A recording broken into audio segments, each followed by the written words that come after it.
एक संत, एक सती और दूसरा तीसरे नंबर पर है भक्ति। जिस गांव में, जिस नगर में, जिस शहर में, जिस कॉलोनी में, जिस परिवार में संत जैसा स्वभावी कोई मनुष्य हो, पतिव्रता धर्म का पालन करने वाली कोई सती नारी हो,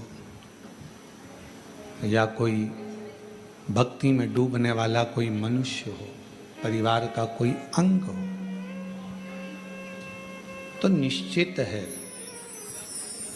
उस गांव को, उस परिवार को, उस कुल को, उस क्षेत्र को कभी कोई बर्बाद नहीं कर सकता है, क्योंकि वहाँ या तो संत विराजमान है, या सती विराजमान है, या भक्ति विराजमान है।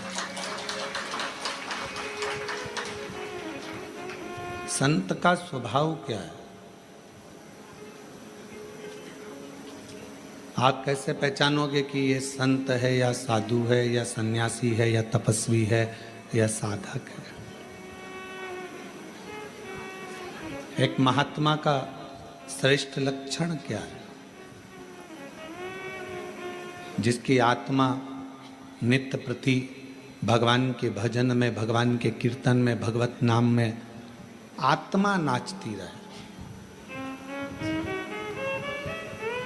ये इंद्रियां भले नाचें ना नाचें, हाथ अपने घूम रहे हैं ना घूम रहे हैं, पांव हमारे घूम रहे हैं ना घूम रहे हैं, हमारे नेत्र घूम रहे हैं ना घूम रहे हैं, हमारी जिह्वा घूम रही है ना घूम रही है, उससे मूल नहीं है। जिसकी आत्मा अंदर से नाचने लगे, आत्मा भगवान की अविरल भक्ति में झूमने लगे, आत्मा भगवान शंकर की अविरल भक्ति में रमने लगे, समझ लेना वही जगत में महात्मा है, और वही महात्मा का सबसे बड़ा लक्षण है। भीतर से आत्मा संतुष्ट नहीं।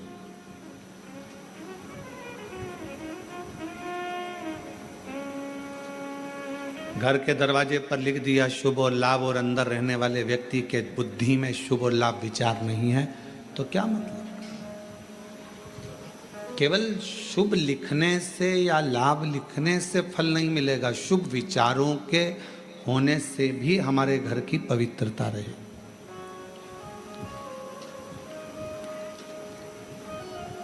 हमारे मन की पवित्रता को शुभ विचारों से ही श्रेष्ठ किया जा सकता है। कोई लाभ अगर आपको जिंदगी में लेना है तो पहले विचारों को शुभ करना पड़ेगा, विचारों को शुद्ध करना पड़ेगा। जब हमारे विचार, हमारी बुद्धि, हमारा चित्त ये श्रेष्ठ हो जाएगा, अच्छा हो जाएगा, तो फिर मेरा देव अधिदेव महादेव भी आपको कदम से कदम मिलाकर साथ देने के लिए तैयार खड़ा रहेगा। हमारे विचार शुद्ध नहीं है, हम अपने विचारों से, और बहुत याद रखना,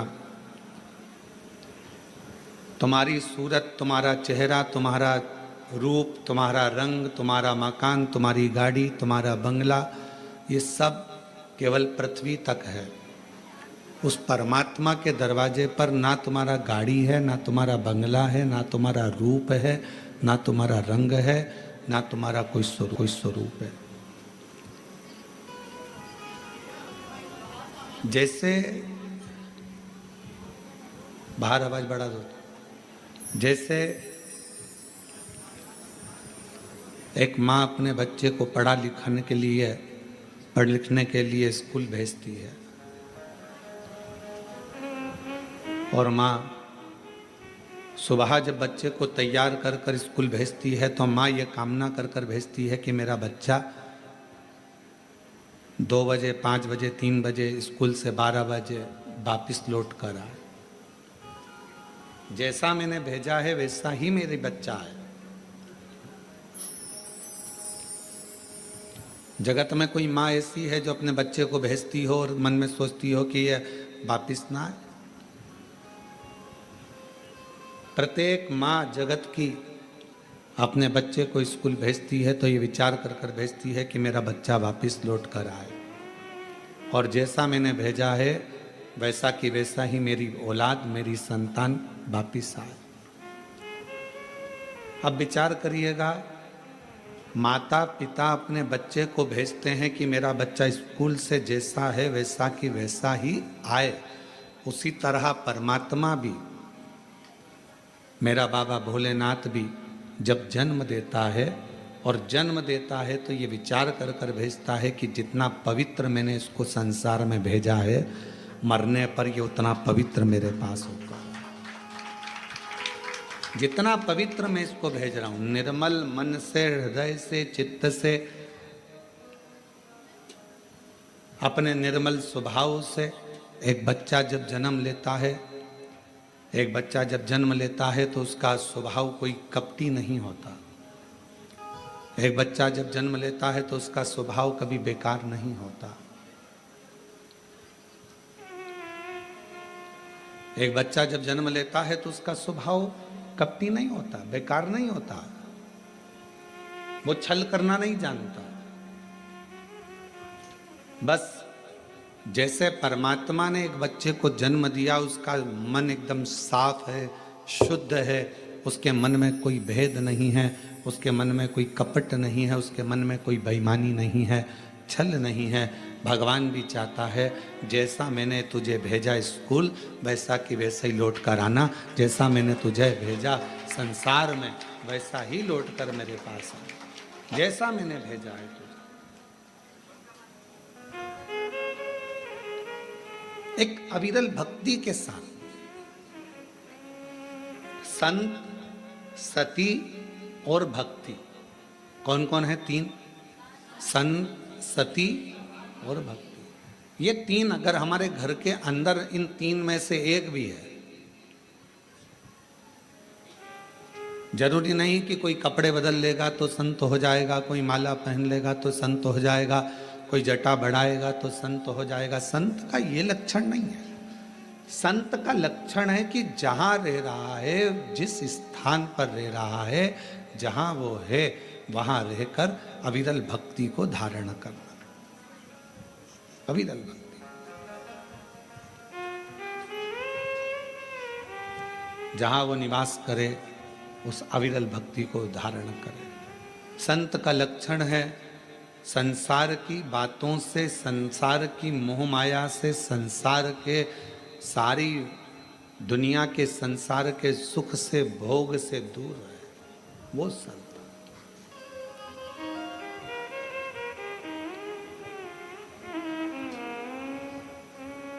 एक पतिव्रता धर्म का पालन करने वाली एक स्त्री,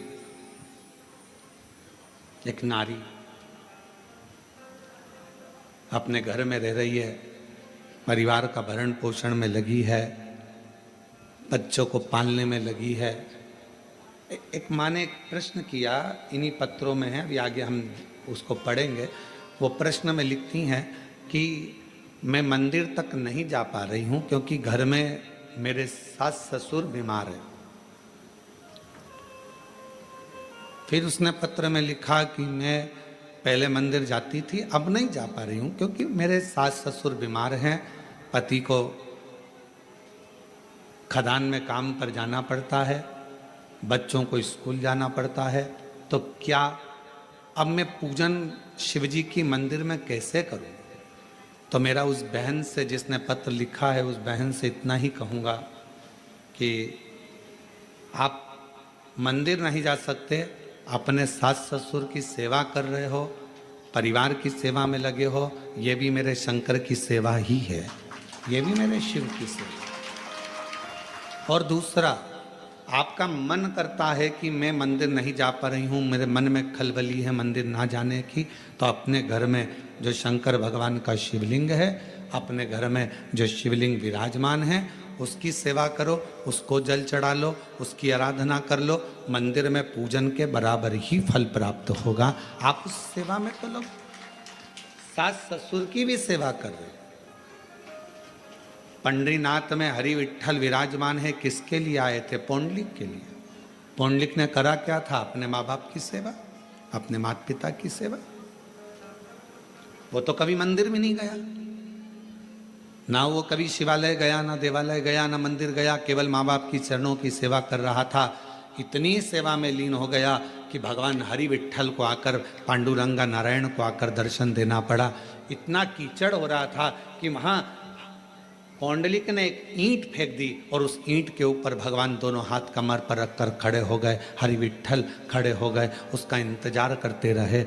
भगवान कह रहे हैं तू आ, मेरा दर्शन कर ले। वो कहता है पहले माँ के चरण दबा रहा हूँ, पिता के चरण दबाऊंगा, फिर तुम्हारे से मिलने के लिए आऊँगा। बाद में भगवान से मिलने के लिए आया तो भगवान ने पूछा पौंडलिक तेरी सेवा से मैं प्रसन्न हूँ, मांग तुझे क्या चाहिए। उसने कहा बस इतनी कृपा कर दो, जो अपने माता पिता की सेवा करे उसको तुम ऐसे ही दर्शन देते रहना, करुणा करते रहना, ऐसे ही कृपा करो।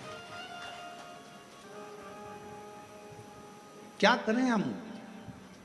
कोई कोई माता ऐसी हैं, कोई कोई भाई ऐसे हैं, कोई कोई जीजियाँ जीजा, मेरी बेटियाँ बेटा ऐसे हैं, मंदिर बहुत दूर है, जाएंगे कैसे? कैसे?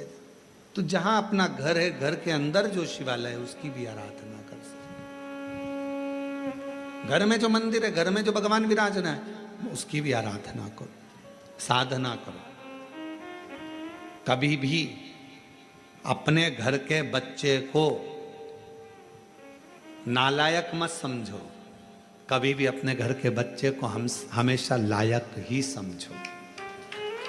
अपने घर का जो बेटा है, कई माताएं अपने बच्चे से कह देती तुझ में अकल नहीं है, तुझ में अकल नहीं है, तुझ में अकल नहीं है। कई माताएं कह देती हैं अपनी अपनी बातों में, वो देखो उसका पति बेचारा इतना कर लेता है, उसका पति वैसा कर लेता है, और तुम तो घर में पड़े रहते हो, तुम्हारे से तो कोई काम बनता नहीं है, ये जाते नहीं बनता, वो काम करते नहीं बनता।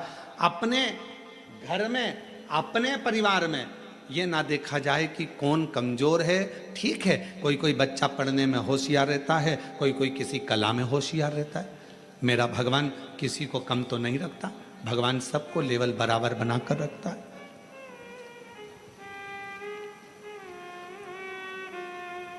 पांच उंगलियां पांचों बराबर नहीं हो सकती। अगर पांचों बराबर हो जाए तो ये मुष्टिका बंध नहीं सकती। इसलिए इस मुष्टिका को बांधने के लिए पांच उंगलियों को भी परमात्मा ने अलग अलग बनाया है। किसी को छोटी, किसी को बड़ी, किसी को मंजली, किसी को संजली बनाया। परमात्मा सबको, घर में पांच बहनें, आप भी होंगी, दो तीन बहनें तो होंगी, दो नहीं होगी, तीन होगी, तीन नहीं होगी तो एक होगी, काका बाबा की मिला लो दो चार तो बहनें होगी। सबका रहने का तरीका अलग, सबका खाने का तरीका अलग, सबका बोलने का तरीका अलग, सबका व्यवहार अलग, सबके अपने अपने तरीके, अपना अपना व्यवहार है सबका, और सब अपने अपने व्यवहार से, सब अपने अपने तरीके से रह रहा है, सब अपने व्यवहार से। अब कई माताएं कहती हैं कि हमारा वो जेठानी तो कभी मंदिर नहीं जाती, भगवान शंकर से प्रार्थना करो, जेठानी नहीं जा रही है तो मत जाने दो। कोई कोई ऐसा होता है जिस पे मेरे भगवान शंकर का प्रेम बहुत होता है, वही तो जाएगा ना। कोई कहे मेरी देवरानी नहीं जाती, मत जान दो, उसकी मर्जी, आप अपना कर्म करो, आप भगवान के मंदिर जाओ, आप शिवालय जाओ, शंकर जी की आराधना करो। घर में कई कई लोग ऐसे रहते हैं, पति से कहो तुम व्रत कर लो, पति नहीं करता तो उसका मतलब ये थोड़ी ना है कि वो धर्मात्मा नहीं है। पति मंदिर नहीं जाता तो इसका मतलब ये थोड़ी ना कि वो धर्मात्मा नहीं है। बेटे मंदिर नहीं जा रहे तो इसका मतलब ये थोड़ी ना कि बेटे धर्मात्मा नहीं है। आप मंदिर जा रही हो ना, आप मंदिर जा रही हो तो आपके पुण्य का एक अंश आपके पति के खाते में जा रहा है, और आपके पुण्य का एक अंश आपके बच्चों के खाते में जा रहा है। तो फिर क्यों सोचना मेरा पति मंदिर नहीं जाता गुरुजी, मेरा पति कथा में नहीं आता गुरुजी, मेरा पति ये नहीं करता गुरुजी, मेरा पति भगवान की कथा में नहीं जाता। मत जाने दो, तुम तो जा रही हो ना। मेरी सास दिन भर घर में रहती है, वो कथा नहीं सुनती गुरुजी, टीवी चालू रहती है तो भी उसका मन नहीं लगता। मत लगने दो, तुम टीवी तो चालू कर दियो ना, तुम्हारा तो लग रहा है ना। बस अपन, हम सुधरेंगे युग सुधरेगा, हम सुधरेंगे युग, हम बदलेंगे युग बदलना किसको है? अपने आप को। जब हम बदलेंगे तो युग अपने आप बदल जाएगा। आपको देखकर एक ना एक दिन तुम्हारे घर में, एक ना एक दिन, तुम महीना 2 महीना कथा तो सुनो, एक आध दिन पति भी 5-10 मिनट टीवी के सामने बैठकर कथा सुन ही लेगा। तुम बदल कर देखो, वो भी बदलेगा। आप चाहती हो कि आपका बच्चा अच्छी पढ़ाई करे, तो आपको अपना मोबाइल पढ़ाई के समय पर, बच्चों को पढ़ाते समय अपना मोबाइल कहीं दूसरी जगह रख देना है, तब बच्चों को पढ़ाना है। मालूम पड़े बच्चों को लिखने को दे दिया, हाथ में तुम मोबाइल लेकर बैठ गई, बच्चा लिख रहा है, वो बच्चा कभी नहीं पढ़ पाएगा। उसका ध्यान अपनी मम्मी के मोबाइल में और मम्मी के ऊपर रहेगा। माँ जैसा करेगी बेटा वैसा करेगा। अपने मोबाइल को उठाकर तुमने रख दिया तो बच्चे को भी समझ में आ जाएगा मेरी मम्मी पढ़ाई को बहुत ज़्यादा मायना देती है, पढ़ाई के ऊपर प्रेशर देती है, इसलिए मुझे पढ़ाते समय मोबाइल हाथ में नहीं देती, मतलब मुझे पढ़ना है। फिर बच्चा पढ़ना प्रारंभ करेगा। माताएं हाथ में मोबाइल है, बच्चे से कहती पढ़, लिख लिख, A for apple, B for ball, जल्दी लिख। लिख रहा है? हाँ मम्मी। क्या क्या लिखा? A for apple, B for ball, ठीक है, सी फॉर कैट। अभी तक नहीं लिखा, बैठा है इतनी देर से। अर्थात तुम्हारे मोबाइल चलाने से तुम्हारे बच्चे पर प्रभाव पड़ा, तुम्हारा ध्यान मोबाइल में था, बच्चे का ध्यान तुम पर था, तो वो लिख नहीं पाया। जब पूरा एकाग्र चित्त लगाकर अपने बच्चे को पढ़ाओगे तो वो बच्चा अपने आप पढ़ना प्रारंभ करेगा, दिल लगाना प्रारंभ करेगा, मन लगाना। साथ पढ़ने वाले आप सब भी हो, ऐसा नहीं कि आप कोई बहुत ओल्ड हो या न्यू हो, सब हमारे साथ के हो। हमारी जीजी हो, हमारे जीजा हो, बहन हो, तो हमारे साथ के ही हो। हमारे समय पर दो तरह के क्वेश्चन आते थे। एक क्वेश्चन आता था ऑब्जेक्शन, मतलब जैसे कहते थे कि एक प्रश्न के बहुत सारे उत्तर लिखे होते थे, 4 तरह के उत्तर लिखे रहते थे और उसमें बताना पड़ता था कि इसमें से कौन सा उत्तर सही है, बोलिए। और दूसरा 10 नंबर का, 3 नंबर का, 4 नंबर का, 5 नंबर का, 15 नंबर का, और कोई कोई क्वेश्चन निबंध लगभग 20 नंबर या 19 नंबर का जाता था। अब समझदार कौन कहलाता था? जो छोटे छोटे जो क्वेश्चन है, छोटे छोटे क्वेश्चन है कि एक प्रश्न दे दिया, मटके में पानी है, गिलास है, मटका है, गगरा है, बाल्टी है, 4 ऑप्शंस दिया, उसमें से एक सिलेक्ट करना है। अब जो व्यक्ति पढ़ने में होशियार नहीं है, वो 4 में से एक छांटने में अपनी बुद्धि लगा रहा है, अपना विवेक देख रहा है कि मैं इसमें से क्या लिखूं, क्या हो सकता है। और वो कितने नंबर का? आधा नंबर का, मात्र आधा नंबर। और उसने पूरा समय वो जो क्वेश्चन थे उसमें छांटने में कि इसमें मटका लिख दूंगा, इसमें ये लिख दूंगा, फिर सोचा गलत हो गया, पीछे वाले ने इशारा करा 3 नंबर मतलब तीसरा, फिर किसी ने इशारा करा 1 नंबर, उसने फिर काटा, फिर लिखा। अर्थात वो उसमें रम रहा है, उसमें विचार कर रहा है। और एक बच्चा जो पढ़ने में होशियार था, उसने ये कमजोर प्रश्न तो बाद में देखे, सबसे पहले जो मेन प्रश्न थे जिसमें 19 number, 15 number, 5 number, 7 number, 8 number, जो श्रेष्ठ नंबर आ सकते थे। हमारे स्कूल में भी और हमने हमारे कॉलेज में भी यही करा। अपने जो मूल प्रश्न थे जिस पे अधिक नंबर मिल सकते थे, हम सबसे पहले उसी को हल करते थे, और बाद में अगर समय बचता था तो आधे नंबर को देखते थे। मूल होता है कि अपने ध्यान को एक प्रश्न में जिस पर नंबर ज्यादा हैं उस पर केंद्रित करना, अपने प्रश्न पर ध्यान को केंद्रित करना। और आज भी हम भले शिव महापुराण की कथा मेरे बाबा की करुणा से, शंकर भगवान करुणा से बाँच रहे हैं, शिव जी बाँच रहे हैं, शंकर जी की कृपा है, शिव जी ही बाँचने वाले, शिव ही कराने वाले और शिव ही सुनने वाले। पर आज भी ध्यान वही रहता है कि अपना ध्यान भगवान शंकर की भक्ति पर केंद्रित रखो। बस उस जगह से अपने ध्यान को नहीं हटाना। ये छोटे छोटे प्रश्न, ये छोटे छोटे सब्जेक्ट, तो ये छोटे छोटे क्वेश्चन तो आते रहेंगे, जाते रहेंगे। मूल है मेरा शिव, मूल है मेरा शंकर, मूल है मेरा शंकर। हम भगवान शिव को नहीं पहचानते। हम पूरे दिन, हमारे घर में जितने भी लोग हैं पूरे दिन छोटे छोटे क्वेश्चन में उलझे रहते हैं।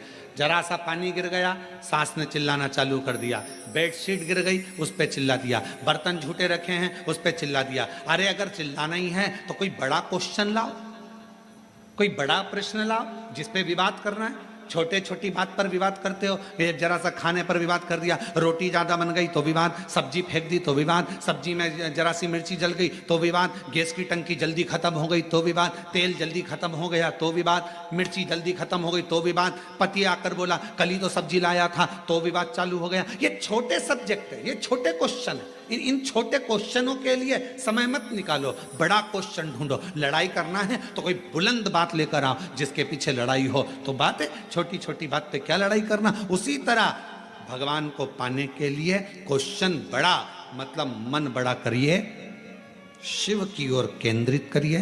भगवान शंकर में मन लगाकर जब आप अपने हृदय से शंकर को पुकारोगे तो निश्चित है सारे क्वेश्चन अपने आप हल होना प्रारंभ हो जाएंगे। रिजल्ट अच्छा है। आप कर ही नहीं रहे। अपना केंद्र बिंदु आपने शिव को बनाया कहाँ है? आपने और हमने अपने केंद्र बिंदु को शंकर को नहीं बना पाए। अपने आप को हम शंकर से जोड़ नहीं पा रहे। हम केवल वस्तुओं से जोड़ रहे हैं, केवल वस्तुओं से। किसी ने कहा अभी मुहूर्त अच्छा नहीं है, मंदिर नहीं जाना चाहिए। फिर किसी ने कहा अभी काल घड़ी चल रही है, अभी यह काम मत करना। और मालूम पड़े श्वास अभी चल रही है और बाद में निकल गई तो कौन सा भरोसा? कैसे केंद्र करें? शंकर भगवान का एक नाम काल अधिपति महाकाल है। सबकी घड़ी बदल देता है, सबका समय बदल देता है, सबका चक्र बदल देता है, सबका काल बदल देता है। उसको महाकाल कहते हैं। अगर कोई कहे ये समय अच्छा नहीं, वो समय अच्छा नहीं, मेरे महाकाल बाबा का नाम लो और कदम आगे बढ़ाते चल जाओ, अपने आप सफलता मिलना प्रारंभ हो जाएगी। बोल बम का नारा है, महाकाल का नाम लो और आगे बढ़ते चले जाओ। शिव का नाम लो, आगे बढ़ते चले जाओ। शंकर का नाम लो, आगे बढ़ते चले जाओ। कैसे नहीं होगा? शिव को केंद्रित करो।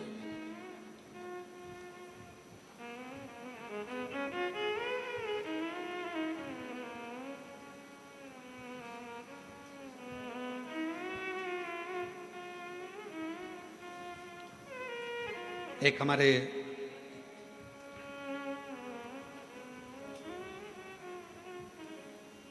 भूतड़ा परिवार है हैदराबाद में, श्री रामनिवास ब्रजगोपाल जी भूतड़ा।